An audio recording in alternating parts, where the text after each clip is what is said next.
பிஸ்மில்லா. இந்த ஏரியா பேர் அஜீசியான்னு சொல்லிட்டு பேர். அஜீசியா அப்படின்னாக்கா பொதுவாக இங்கே ஹஜ்ஜுக்கு வராங்கல்ல, லாங் ப்ரொசீஜர், சில கம்பெனி லாங் கம்பெனி ஹஜ் கமிட்டிலாம் கூப்பிட்டு வரதில்ல, அந்த ஹஜ் கமிட்டிலாம் கூப்பிட்டு வர்றது எல்லாமே இந்த ரோட்டை தான் தங்கியிருப்பாங்க. எல்லாமே ஹோட்டல், பெரிய பெரிய ஹோட்டலு, ஆனால் சீப்பான காசில் இருக்கும். இவங்க எப்படி புக் பண்ணுறாங்க அப்படிங்கிறது அந்த சிஸ்டம் தெரியலை. எல்லாமே ஹோட்டல் தான். இந்த சைடு ஃபுல்லாக ரோட்டில் ஹாஜிகள் தங்கிறதுக்காக உள்ள ஏரியா இது. அஜீசியான்னு பேர். அஜீசியா இங்கேருந்து காபத்துல்லா கிட்டத்தட்ட ஒரு 4 கிலோமீட்டர் 5 கிலோமீட்டர் தூரத்தில் இருக்கும். இங்கே பிந்தக்கு உபைருல் அஜீஸ், அதில் அஜீசியா ஹோட்டல் பேர். அஜீசியா இந்த நேம் ஏரியா, அதே போல் ஹோட்டலுக்கு பேர் அது மாதிரி வச்சுருக்காங்க. பிந்தக்கு ரோயா மஷாரா. இங்கேருந்து இந்த ரோடு ஃபுல்லாக எல்லாமே ஹோட்டல் தான். பாக்கி ஒன்றும் ரெசிடென்ஸ்க்கே வேலை இல்லை, எல்லாமே ஹோட்டல். அதுவும் ஹாஜிகள் டயத்தில் தான் ஃபுல்லாக இருக்குது. இப்போலாம் கம்மியாக இருக்கும். ஆனால் யாரும் இந்த ஏரியாவுக்கு வரமாட்டாங்க, தங்க மாட்டாங்க. ரொம்ப தூரம். இங்கேருந்து அரம் ஷரீஃபுக்கு போகிறேன்டால 5 கிலோமீட்டர் போகிறதுக்கு ஒரு 1/4 மணி நேரமும் 25 ரியால் வாங்குறாங்க. 25-30 ரூபா. நம்ம ஒரு காசுக்கு 500 ரூபான்னு வச்சுங்களேன். திருப்பி அங்கேருந்து வரேன்னா அங்கேருந்து டெக்ஸி அந்த மாதிரி பிடிக்கணும். அப்போ பிடிச்சாதான் இங்கே வர முடியும். அங்கேருந்து வரக்கூடிய டெக்ஸி 40 ரூபா கேட்பாங்க, இந்த அஜீசியா போகணும் அப்படின்னு சொன்னாக்கா. அஜீசியானா அவங்க வந்துட்டு இங்கே வந்துட்டு திருப்பி காலி தானே போகிறாங்க, அதனால் 40 ரூபா வாங்குவாங்க.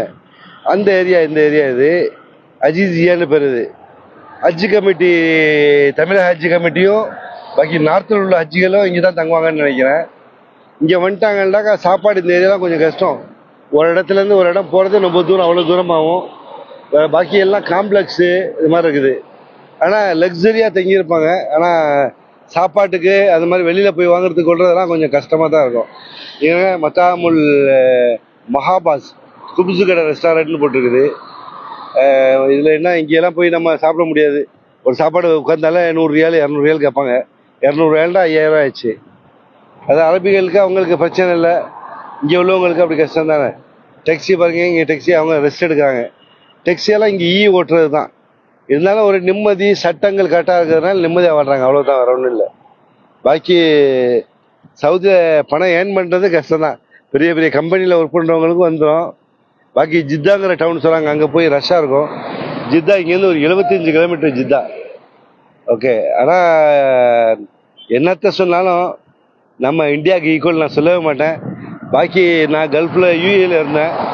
யூஏ கூட சின்ன கொண்டு ஊர் கொஞ்சம் லைஃப் நல்லா தான் இருக்கும். இங்கே கொஞ்சம் கஷ்டம் தான் மக்களுக்கு. மக்கள் வாழ்வாதாரம் அவ்வளோ பெரிய ஹை லெவல்லாம் சொல்ல முடியாது. இங்கே என்ன முக்கியமான சரித்திர இடங்கள் இருக்குது. ரசூல்லாவுடைய இடம் இருக்குது, அல்லாவுடைய இல்லம் இருக்குது, காபத்துல்லா இருக்குது. பாக்கி இந்த மாதிரி ஃபெசிலிட்டி இருக்குது, அவ்வளோதான். பாக்கி இங்கே பாக்கியெல்லாம் மக்கள் வாழ்கிறதெல்லாம் அதை வச்சு தான் அதோடைய இன்கம் தான் போல இருக்குது. கவர்மெண்ட்டே அந்த எய்த்தாப்பில் அரம் ஷரீஃப்க்கு எய்த்தாப்பிலே ஹோட்டல் கட்டி விட்டு அதனுடைய இன்கமும் அந்த அரம் ஷரீஃப்க்கு செலவு பண்ணுற மாதிரி வச்சுருக்காங்க. அந்த மாதிரி மக்கள், உலக மக்கள் ஃபுல்லாக வருதுல, வந்து அழுது பொழுதுனிக்கு அழுது எல்லாட்ட துவா கேட்குறாங்க. அல்லாஹ் அவர்களுடைய தேவைகளை நிறைவேற்றி கொடுக்குறான். அந்த வாய்ப்பு கிடைச்சவங்களுக்கு மட்டும்தான். இங்கே எத்தனோ கோடிக்கணக்கில் பணம் வச்சுருப்பான், அவனுக்கெல்லாம் வர முடியாது, அந்த வாய்ப்பு கிடைக்காது. ஏன்னா அல்லாஹ் கொடுத்தா தான். அல்லாவுடைய சோதனையில் வரணும். அல்லாஹ் சோதனை செஞ்சு நம்மளை அனுபவிப்பான். இதே எனக்கு நான் வந்ததே ஒரு பை சான்ஸ்னு வச்சுங்களேன். திருப்பி யோசித்தேன் வருவோமா என்னன்னு சொல்லிட்டு. அப்புறம் யோசித்தேன், எல்லாத்த விட உலகத்தை விட நம்மளுக்கு மறுமையும் முக்கியம், நேர்மையாக வாழணும் முக்கியம். இந்த அல்லாவுடைய ரசூல் எப்படி வாழ்ந்தாங்க அந்த சரித்திரத்தை போய் தெரிஞ்சுக்குவோம் அப்படின்னு சொல்லிட்டு வந்தேன். நிறைய சரித்திரங்கள் தெரிய முடிஞ்சிச்சு. இன்னைக்கு கூட ஒரு மீட்டிங்கில் காலைல கூப்பிட்டாங்க, போய் அந்த மீட்டிங்கில் உட்காந்துருந்தோம்.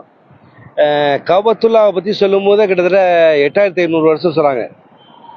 உலகம் தோன்ற முன்னாடி இங்கே வந்துருச்சு. அதே ஆதம் அலைஹிஸ்ஸலாத்தை ஸ்ரீலங்கா ஒன்றிணைந்த இந்தியாவை இருந்துச்சு. சுனாமி மாதிரி ஒரு ஏதோ ஒரு எதிர்பாரா விதங்கள் ஏற்பட்டதில் அது தனியாக பிரிஞ்சிருச்சு. கடல் பிரிச்சிருச்சு, அது ஒரு தனி தீவாக பிரிச்சு. அந்த மாதிரி போனோன்னே அவங்க அங்கே ஆதம் அலைஹிஸ்ஸலாம் அங்கே இந்தியாவில் இறங்கியிருக்காங்க. ஸ்ரீலங்காவில் ஹவ்வா அலைஹிஸ்ஸலாம் ஜித்தாவில் வந்து இறங்கியிருக்காங்க. இப்படியே சுற்றிட்டு உலகத்தில் சுற்றிட்டு தேடிட்டு இருந்திருக்காங்க. உலகமே காலி தானே, இப்போவும் காலி தான். நம்ம தான் நினச்சிக்கிட்டோம் பெரிய லெவலில் இருக்குன்னு சொல்லிட்டு. உலகங்கிறது 9.25% தான் ஒன்று இருக்குது. மொத்தம் 100%ல் 71% தண்ணி, பாக்கி 29% தான் மனிதன் வாழ்கிறது. அதில் காடுகளாக ஒரு 10% வச்சுங்க. அடுத்து மலைகள் வெறும் பூமியாக 10%. பாக்கி மரமும் மக்களும் அனுபவிக்கிற மாதிரி 10% இருக்குது, அவ்வளோதான். பாக்கி தான் மனுஷனுடைய வாழ்க்கை. நம்ம எல்லாமே உலகத்தை ஆள்றோம், கட்டி ஆள்றோம், உலகமே நம்ம கையில் இருக்குன்னு நினைக்கிறோம்.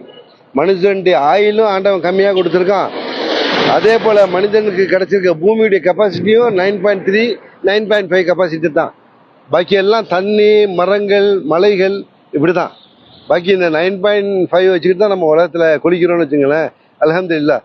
அவங்க சொன்னாங்க உலகம் துவங்கின புதுசு 8500 வருஷத்துக்கு முன்னாடி ஆதம் அலைஹிஸ்ஸலாம் அவங்க சென்று காபத்துல்லாஹ்ல வந்து தவாப் பண்ணிட்டு அங்கே இருந்து வாழ்ந்துருக்காங்க.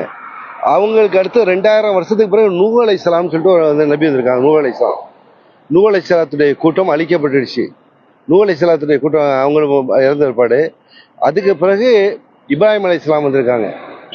இப்ராஹிம் அலைஹிஸ்ஸலாம் வர்றதுக்கு அவங்க ஒரு 1500 2000 வருஷம் அது அந்த மாதிரி சொல்றாங்க. அதுவும் அந்த நேரத்தில் இப்ராஹிம் அலைஹிஸ்ஸலாம் வந்து காபத்துல்லா புதுப்பிச்சிருக்காங்க. இப்ராஹிம் அலைஹிஸ்ஸலாத்துக்கு அடுத்த ரசூலுல்லா 3500 வருஷத்துக்கு பிறகு வந்திருக்காங்க. இப்போ ரசூலுல்லா வஃபாத் ஆகி இப்போ 1500 வருஷம். மொத்தம் ஹஜ்ரத் அந்த கணக்கு சொன்னார். 8500 வருஷங்கள் கணக்கு சொன்னார். இந்த சரித்திரத்தோடு உள்ளது தான் இந்த சவுதி அரேபியா. 8500 வருஷத்துக்கு முன்னாடி உள்ள சவுதி அரேபியா. சவுதி அரேபியா பல மில்லியன் வருஷங்களாக இருக்கலாம். ரிலீஜியன் துவங்கி மனித இனம் வந்ததில் இந்த வருஷங்கள். ஓகே, இன்ஷால்லா வாழ்த்துக்கள். இன்ஷால்லா பார்த்தமைக்கு நன்றி.